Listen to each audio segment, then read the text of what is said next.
30th Shelley Award. What has that recognition meant to you over time?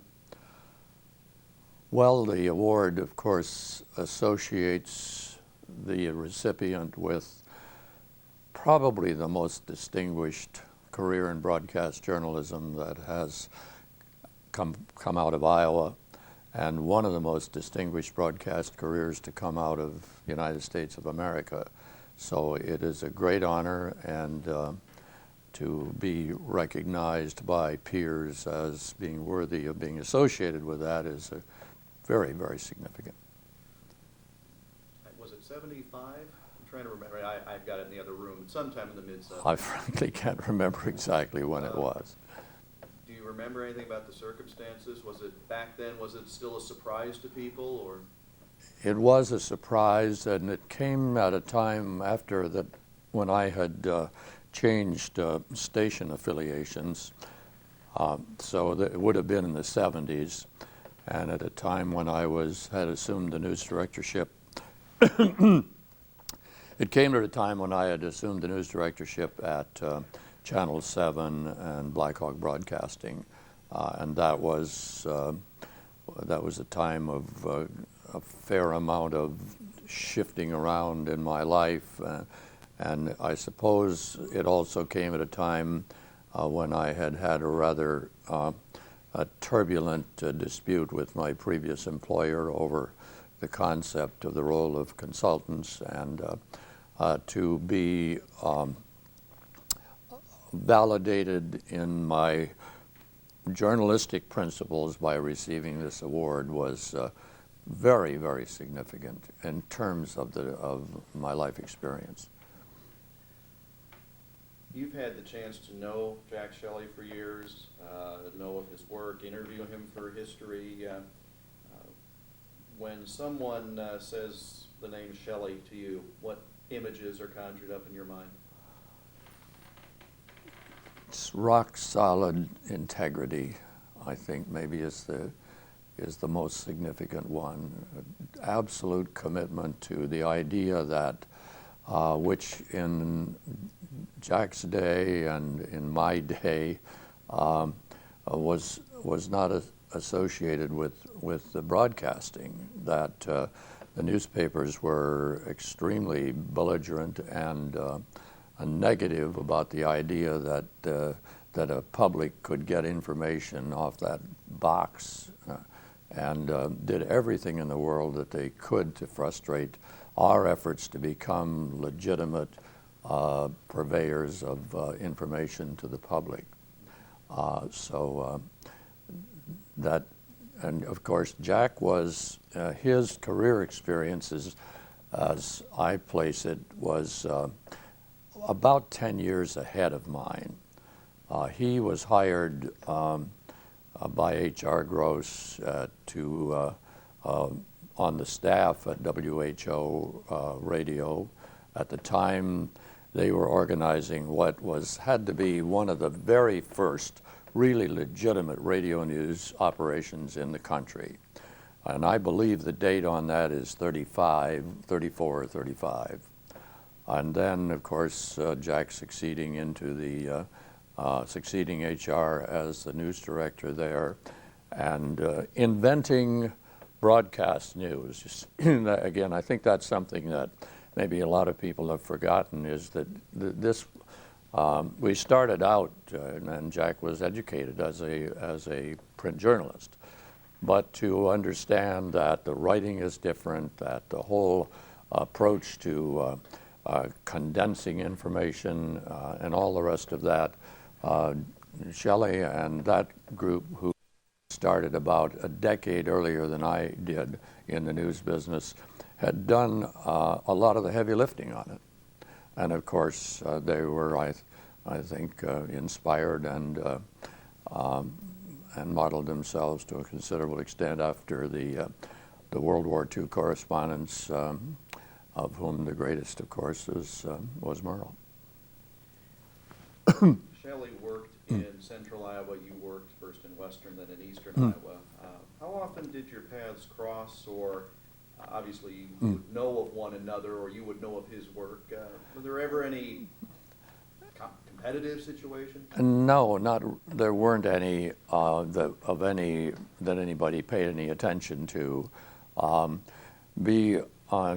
Shelley, of course, was the news director for WHO, 50,000 watt regional station that just blanketed Iowa. And I succeeded to the news directorship of a 5,000 watt station, but at 600 on the dial, which blanketed all of eastern Iowa and substantial portions of southwest Wisconsin and northwest Illinois. So I guess what it came down to is that, excuse me, there was plenty on the table for everybody in those days. And if you'll recall that interview that I did with Bob Harder, one of the things that he says was they had a great deal, WHO, had a great deal of respect for WMT. We were friends, competitors, but on a respectful basis. And I think that characterizes the relationship. Jack Shelley and I did not personally cross paths until well into the 70s. But I knew Shelley as a listener. I did the 12:15 news on KXEL for a lot of years, and then on WMT for a lot more years. And Shelley's newscast always came on at 12:30. And so we do listen to each other. And it was my habit to usually went home for lunch in those days and to get in the car and listen to Shelley on the way home for lunch. Great newscast. And that voice, of course, of Jack Shelley coming out of the radio at 12:30, that was one huge PA system, the whole state of Iowa. I think Jack tells the story. I can't remember exactly. But the idea was this woman recalled as a child the reassuring characteristic of going home for lunch in a small Iowa town, walking down the street, the doors are all open, no air conditioning, and Shelley's voice is coming out of those houses all the way up the street. And I'm sure that was literally true in thousands of places. You were driving home for lunch. Did you ever hear Shelley have a story or something that you thought, now how did I miss that, or that's something we should have had? Was it ever a demoralizing lunch? Well, covetous, because of course he was heading a news department that had a staff of very, for those days, a very large staff, distinguished sounding and distinguished in terms of how they handled information. And so, yes, I would frequently salivate over the resources that they had to produce news as over and against the resources that for a long time a one-person news director and later one person and his assistant had. Well, let's go back, since the idea of this is to get some biographical things Sure. on all of the winners. How was it that you and broadcasting ever first made contact as a career? Well, it came out of my high school experience, which was I had some of the world's poorest hand-eye coordination, so I was always the last guy chosen for softball. So my interests tended to be in the area of speech activities, debate, and that sort of thing. And it followed that through on that when I went to college, and had my first opportunity in college to participate in an event called radio news broadcasting. And don't recall whether I did very well at it or not, but it sort of piqued my interest. Of course, I was a generation who, living out in very, very rural Nebraska, our information came from WOW and WNAX. Russ Van Dyke His voice was familiar to me when he was doing radio news for WNAX way back in the 40s. So radio had been a fascination for me, and that. So I got the idea, well, maybe, I might work in that field. And as, well, this gets to be an awfully long, boring story, but There's a lot of tape in the camera, so that's all right. World War II interfered with a lot of people's lives, and I was attending American University in Washington, D.C., and the coach at American changed jobs in the middle of the winter term, and by this time, and I believe the circumstances were his wife was fairly well along in a pregnancy, and so they didn't want to drive from Washington, D.C. to Sioux City, so they took the train out there and left the car behind, and a friend of mine and I drove Coach KXEL's car out when we finished up the term to Sioux City.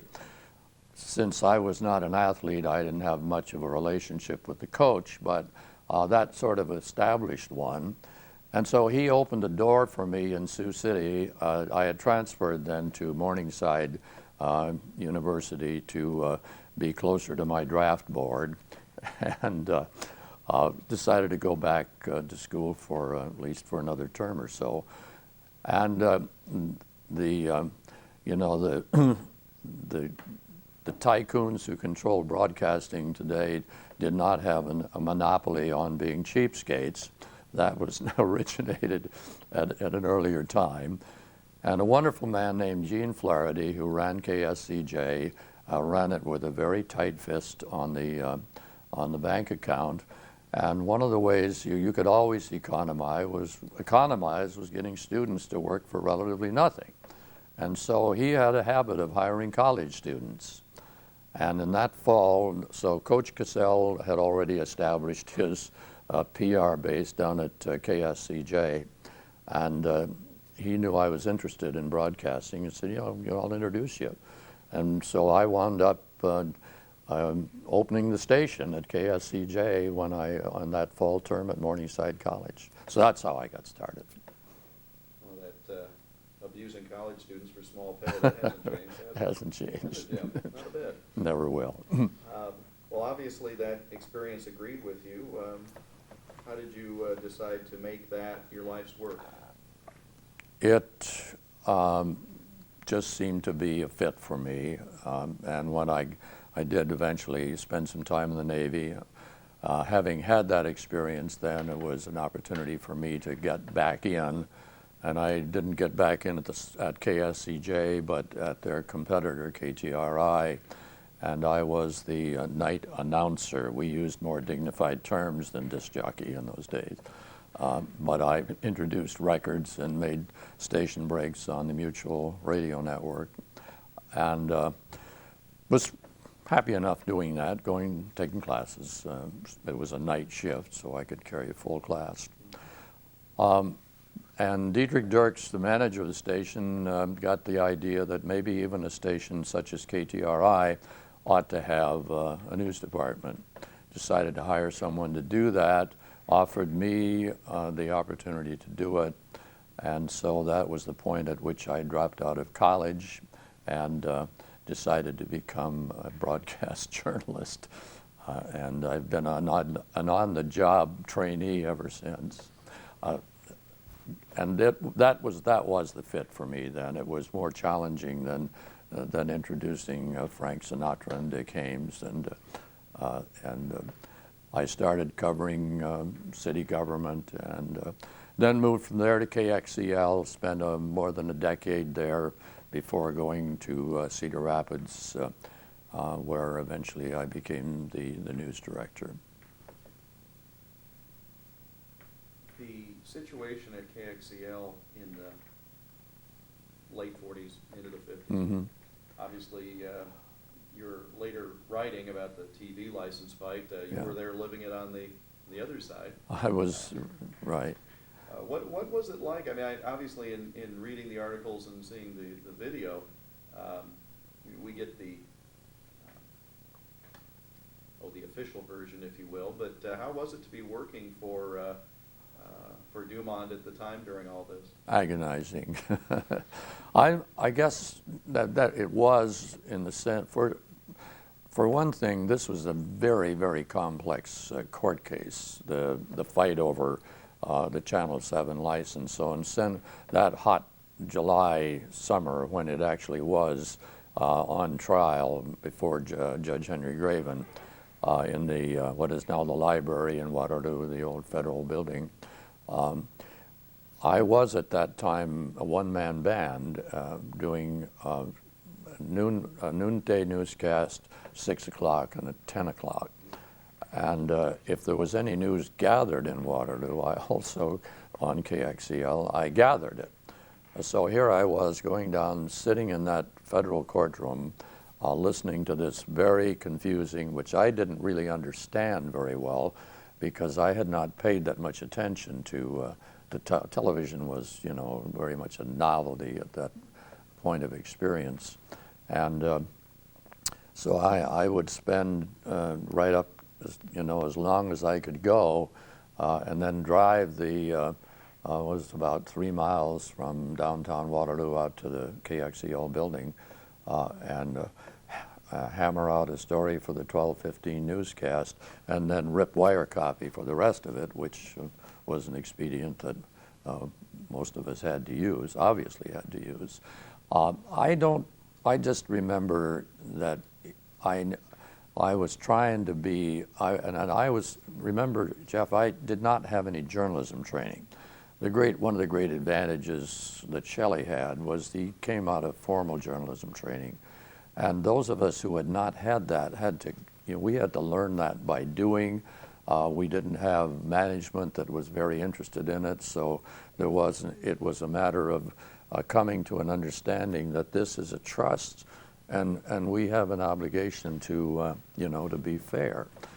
And so there's this poor country boy in Joe Dumont, the KXEL owner's building, with his dreams of having a television station in Waterloo literally going up in smoke, because that's what was happening.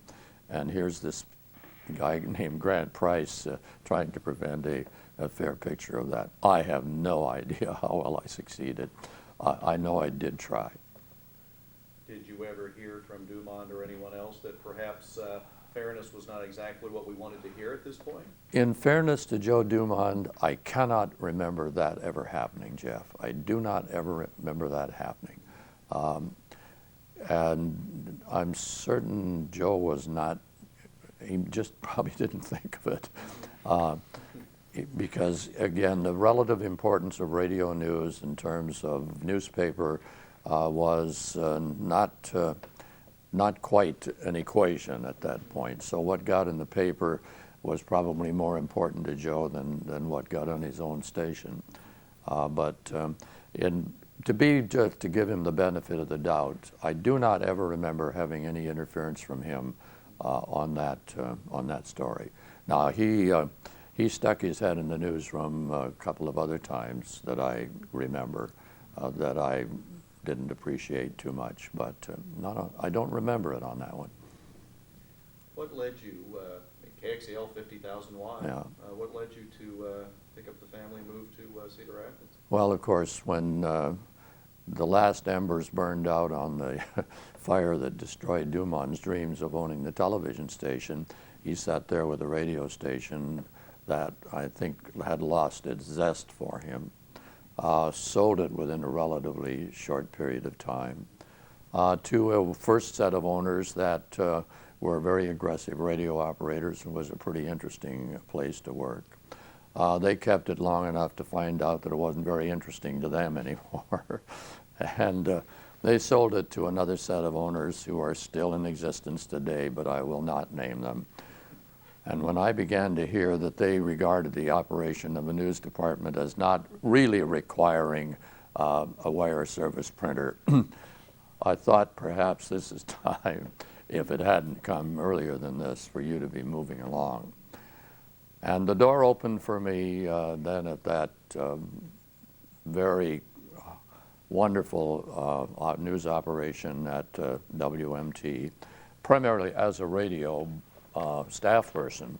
But that was a combined shop, and so I was sitting in that newsroom with television swirling around me, and every once in a while desperation would set in, and Price got to do the 10 o'clock news on Channel 2, which was an awful mistake, but it was necessary, I'm sure.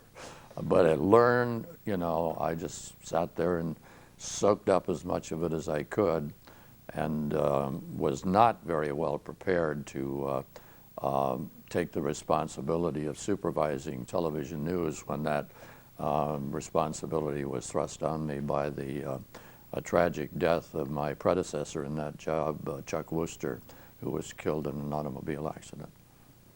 But at that time, how could one prepare to be a television news director? I mean, you were inventing it as you went along.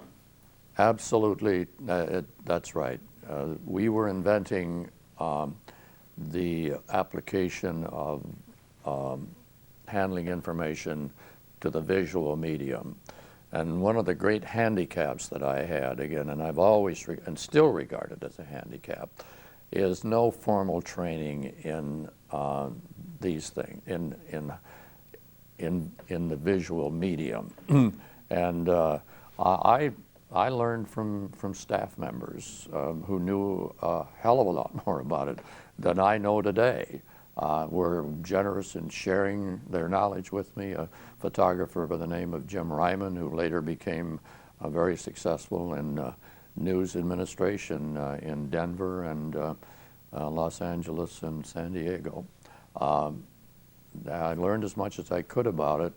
I learned enough to be dangerous enough that nobody wanted me to actually do it, but that was kind of my philosophy. And then that was a fairly significant handicap, because I was a guy who did radio newscasts, 15 minutes of put your nose down in the script and you spit out 15 minutes worth of information. And in the audiences of those days, that's what they were used to.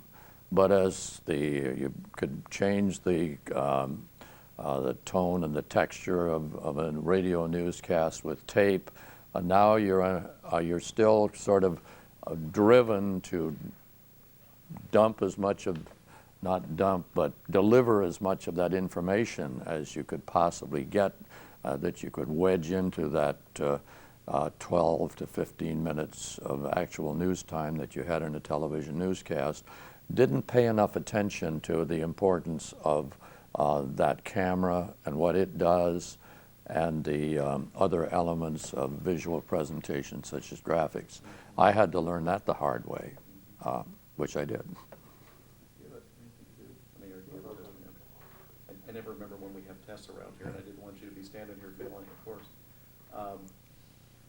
Well, that was 15 years, wasn't it, at Channel 2 and WMT? Yes, 59 to 72, yeah, okay. Right. Mm-hmm.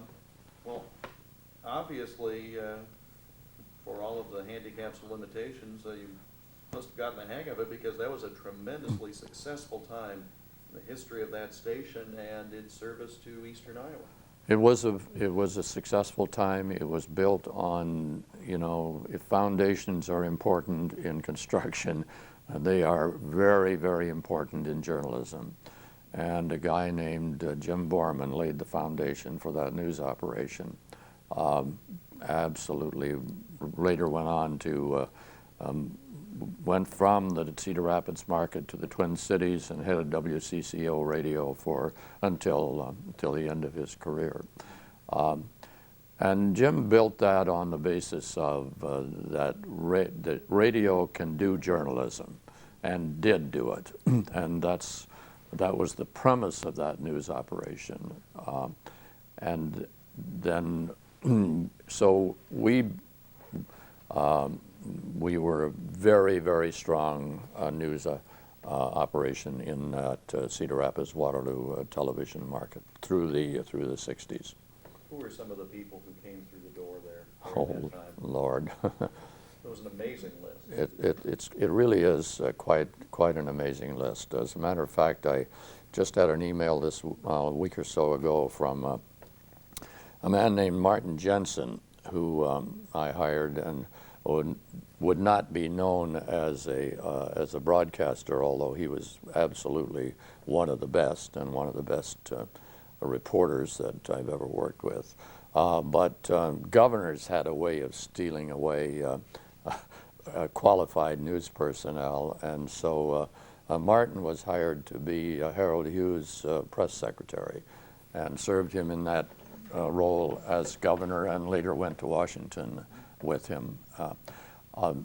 And Martin was, well, Dave Shea described him in the Channel 2's 40th anniversary as probably the best reporter that he had ever worked with. So that's so Martin was one of the people we had there. I mentioned Jim Ryman, who went on, had a distinguished career. Richard Threlkeld. Hired Richard from WHAS in Louisville. He had graduated from University of Illinois, I think that's right, and taken his first job at WHAS, which was a quality station. And I guess Dick had some connection in the Cedar Rapids area, and so knew something about the Channel 2 operation, I guess. But anyway, persuaded him to come out and join that news staff primarily as a radio news staff person. But it was clear that his eyes were way over on the horizon. And shorten up the story a little bit, Dick got one of those Columbia fellowships. I don't know if you remember them. The CBS sponsored fellowships at Columbia University, paid the freight on them. They came in, went to school there, and then they had an opportunity to be around the CBS newsroom in New York. That was what leveraged his career then into one of the really distinguished network correspondents of the Vietnam era. Same course for a guy named Denny Swanson. Hired Denny right out of the University of Illinois. He was right off Henry Lippold's grill, and had been trained well by Professor Lippold.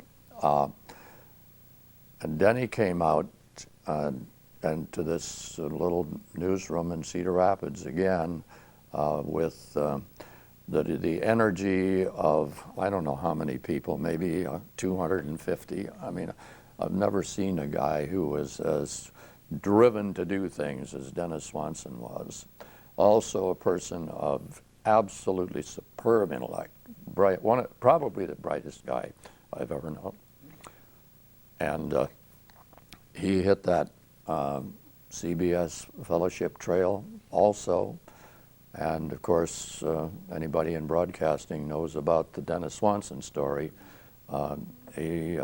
ABC Sports then was instrumental in developing the career of a lady named Oprah.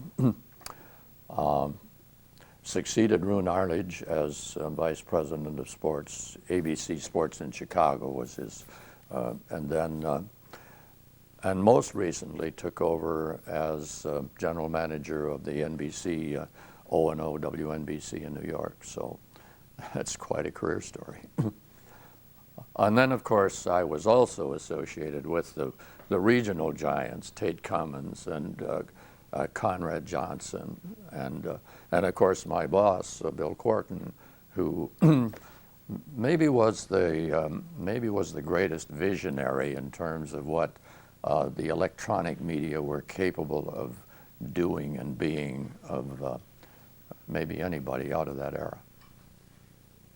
It is easy to look back and talk about the good old days. And of course, doing Yeah. all those interviews for the radio on Saturday, same sort of thing. But with some distance, was that really a very unique, special time that never can be replicated? I mean, are things so different now that a person sitting 30 years from now, having had a career as you would have had, could Yeah. they tick off that many names nowadays, as you just did with that period? Well, it's unwise to speculate about the future, Jeff. Also very inelegant questions. Well, again, I don't, I'm not sure that Threlkeld and Swanson could have got to the bridge they needed in order to give them that upward acceleration on their careers if it had not been for the fact that we were I worked for a station where Corton, as assertive as he was as a CEO, and believe me, he ran that place. And he would occasionally stick his head around the corner of the newsroom, but in a very discreet way.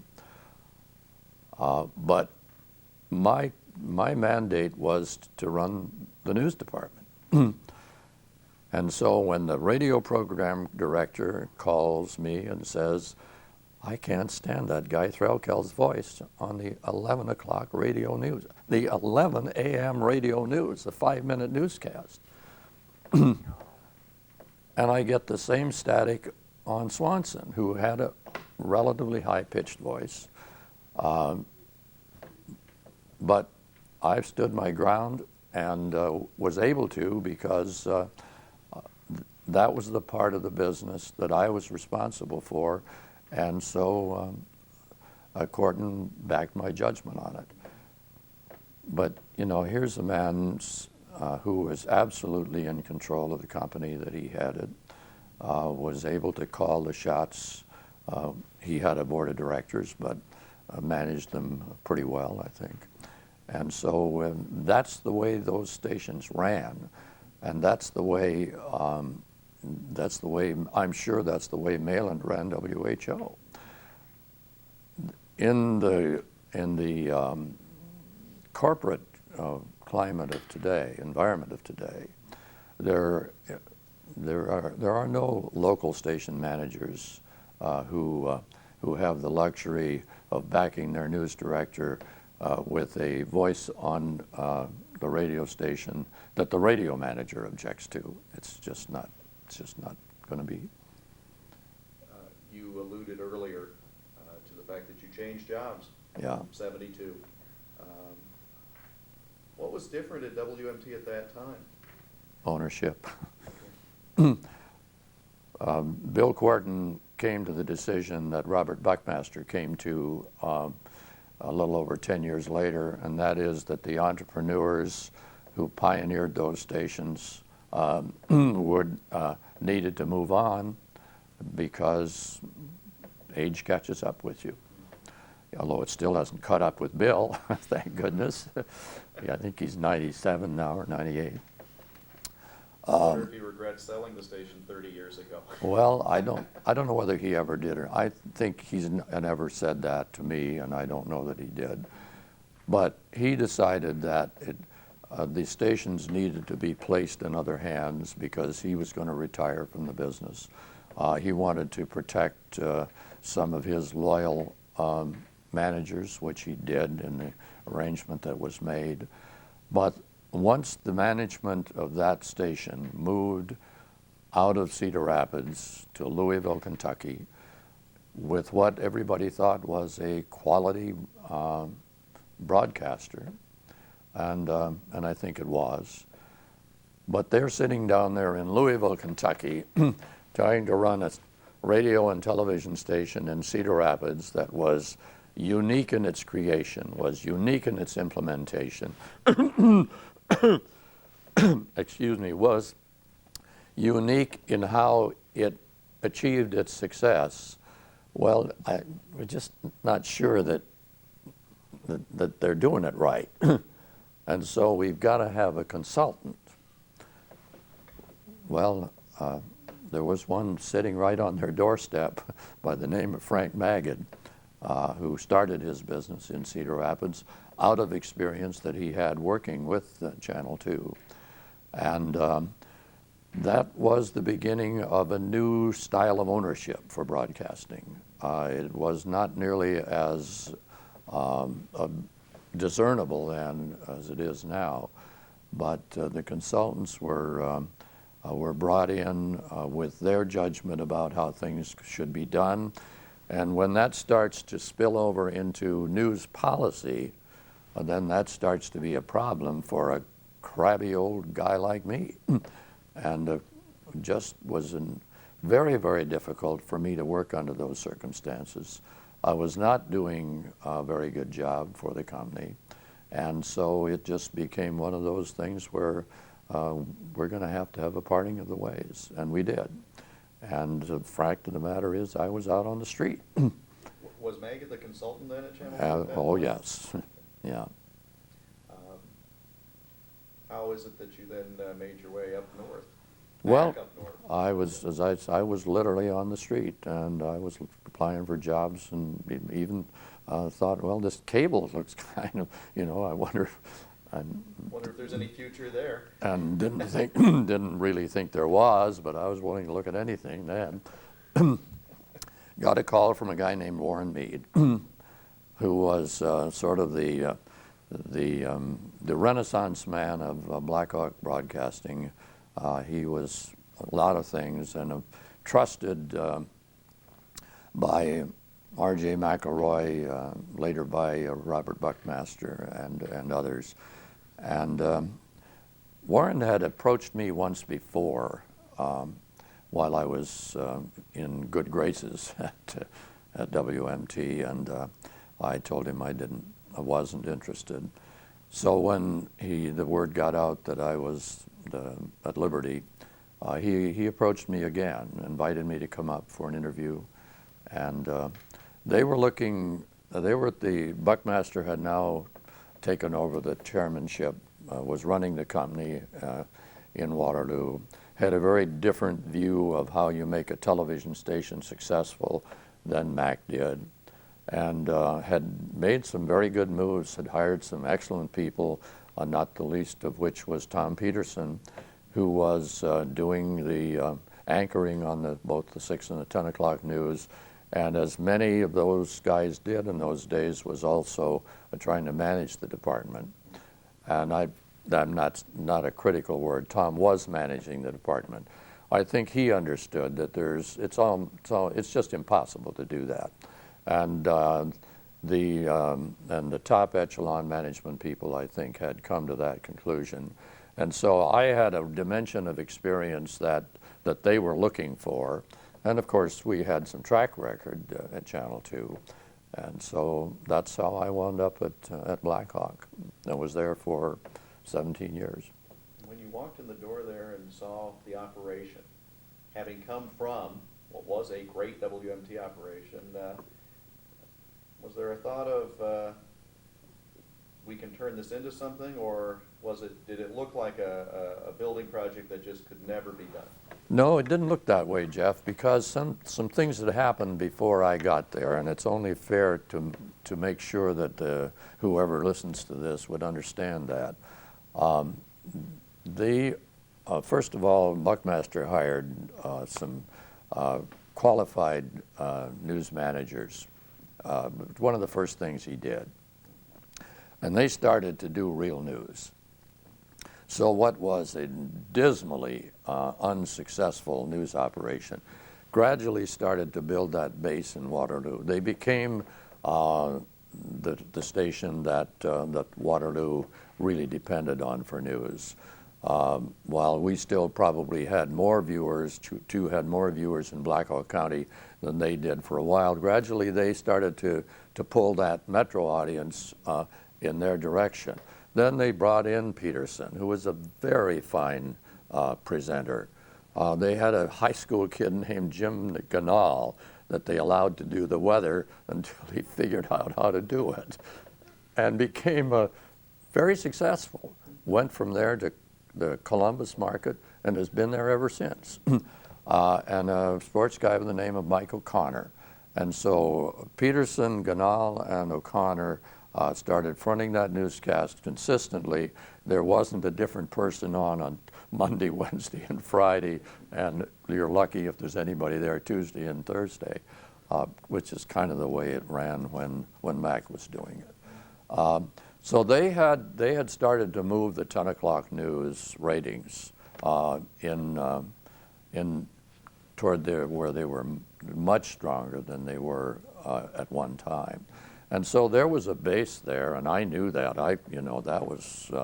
That was one of my problems. I mean, the maggot people were, they figured this guy can't figure out what to do about Channel 7 starting to make some impact on the market, but we know how to do it. And so part of my problem was that I was getting, for the first time, some real competition from Channel 7. Not yet from Channel 9, but it was coming from 7. So I joined them. And they didn't figure out how to stop it, did they? Well, we figured out how to get that thing turned around completely, right. With a lot of help from a lot of very talented people. One of the things I remember going back, I'm going to assume I remember this right. How many presidential news conferences did you ever attend? One, just one. Am I remembering a fairly famous question that you might have posed? The question was a real nothing. No, it was one of my substantive questions. Took a long time to ask. The question was not what was important, however. The question had to do with the fact that we were starting to have some real farm problems out here in Iowa under the fence row to fence row farm agricultural policy that was being promulgated by the Nixon's Agriculture Department. And that's the Earl Butz era? The Earl Butz era, right. So I posed this question about the difficulty that farmers were, particularly cattle feeders, they were in a catastrophic slide on cattle prices that particular fall when this very unusual news conference was held down in Dallas. Was it? It was in Dallas, where not only the network people but local news directors were invited to come and sit as the questioning panel while Mr. Nixon did a news conference at an NAB meeting. And there was a group of radio station managers acting as cheerleaders sitting out, about 400 of them sitting out in the auditorium. So Price asked this question about what the hell is going on with the farm economy in Iowa, and Nixon comes back and says, farmers have never had it so good. And then he goes on to try to fix it from there. Well, that was a bubble, The real attention there was when was the exchange between Nixon and Rather, in which let's see. Oh yeah, Nixon. Mr. Rather, are you running for something? No, Mr. President, are you? Was that at the same news conference? Same news conference. Well, but the Des Moines Register headline the next morning, Nixon says farmers never had it so good. And so it was an interesting time. I just remember seeing that. That's just such a classic Yeah. case. I mean, they had to, they ran a verbatim of the question and Nixon's response, which he began, he started to sweat around as he started to work his way through it. He realized he probably had stepped right in it. Started perhaps a little too harshly in order to get out of it. Right. Of all of the things of the Channel 7 era that you might look back on, either with fondness or pride or whatever, what sorts of things stand out from that era? Well, the fact that we had a news department that was covering the communities that we served. We had bureaus in Cedar Rapids and Dubuque, as well as the core news department in Waterloo. And that's a very, very difficult horse to ride, because why do you give us so much Cedar Rapids news in Waterloo? And who cares about Dubuque in Cedar Rapids? And but you're a regional television station, but you still have an allegiance to, and therefore you have an allegiance to these local audiences. And we tried as well as we could to do that. So our daily newscasts, and then they were reinforced by professionalism up and down the line. A guy named Craig Johnson came to work for us, which, you know, absolutely the best television meteorologist who's ever practiced. I say it without qualification. A guy named Bob Hogue, who was an extremely personable on-air personality on the newscast, and also had the great privilege of anchoring something called the Iowa Television Network, which showcased Iowa basketball, which we didn't have anything to do with in the news department other than find a sub for Hogue so he could go down and have fun broadcasting the Iowa games. He never gave me any remuneration for that at all either. But has he hit you up for campaign contributions now that he's a politician? I have heard about that, and I expect to hear from him. You know, his background is a CPA, so he won't overlook any possibilities like that. But as proud as I am of that news staff, maybe the thing that I value the most is some of the special things that we did that we were given the latitude to do.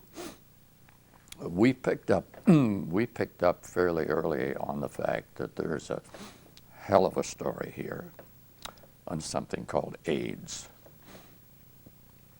And you know, there wasn't much being done with it. It was getting quite a lot of attention by the mid-'80s nationally, and you were seeing it a lot in the papers. And of course it was, I think maybe there were 15 cases in Iowa. You know, this is never going to be a problem in Iowa. But we sort of sensed that it was. And occasionally we would take a subject like that and do a town meeting on it, bring in a panel of people who were qualified to speak to it, invite audience questions, and we even started to play some of the games we had a live truck, so we could go to Manchester and do a pickup there and get so it was an interesting production to do, but it had great validity from the standpoint of and so we went for about 2 hours on this subject. We did one on the collapse of the farm economy.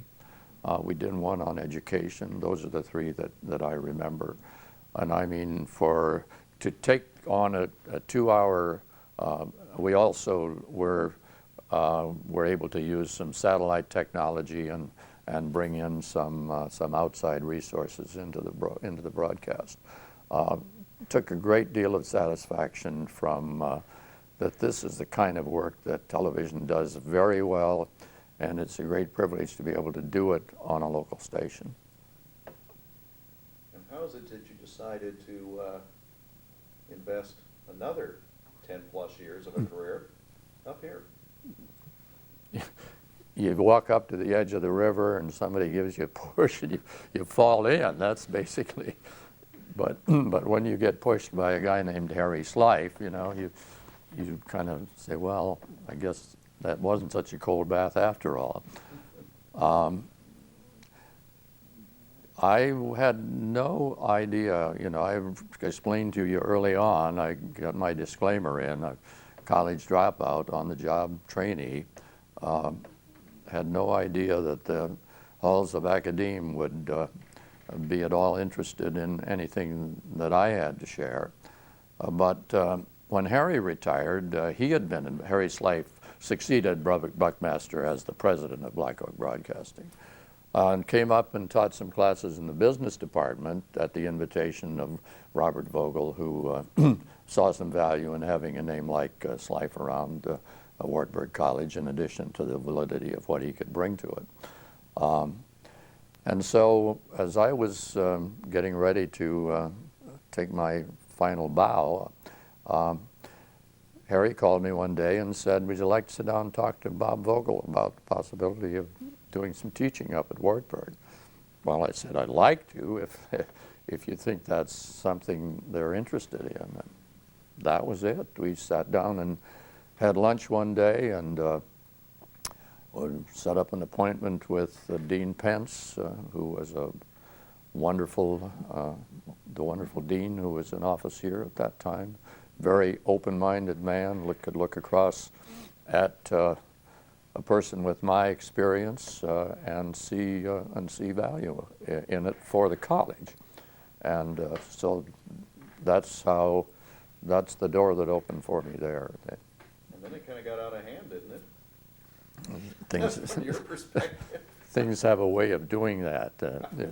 It's sort of in the later years with people like Stein and Withers flying around here, it's turned into quite an operation, and one that I do take some very great pride in, because you would just be someday I'll show you the first actual telecast that we did on what used to be Channel 13, now Channel 9. If you promise not to enjoy the contrast. I knew it would be there, but probably never quite appreciated how rapidly it would develop. What was that, 92 then? That was 92, yeah. I hate these ending questions, but I think Jim would attest. I've asked them in every interview that we've done for this project. And if there's something else you'd like to add, feel free. But years from now, people are going to hopefully pull this tape out of the archives, yeah, or read something in a book. So if there was a short paragraph by Price's name, what should it say? What would you like it to say? Well, I'd like it to say that he was open to open learning, and was able to develop a sense of direction for the area of responsibility that he had, and then draw in the talents of people who could do the individual elements of that much better than he would have been able to do, and then and let them do it. And then maybe I invented synergy without knowing what it was. But if you look at anything that I've had a hand in, it was definitely the synergy. It's the result of the synergy of very, very talented people coming together and producing something that really was larger than all of us. Well, should we roll tape for real? Oh, okay.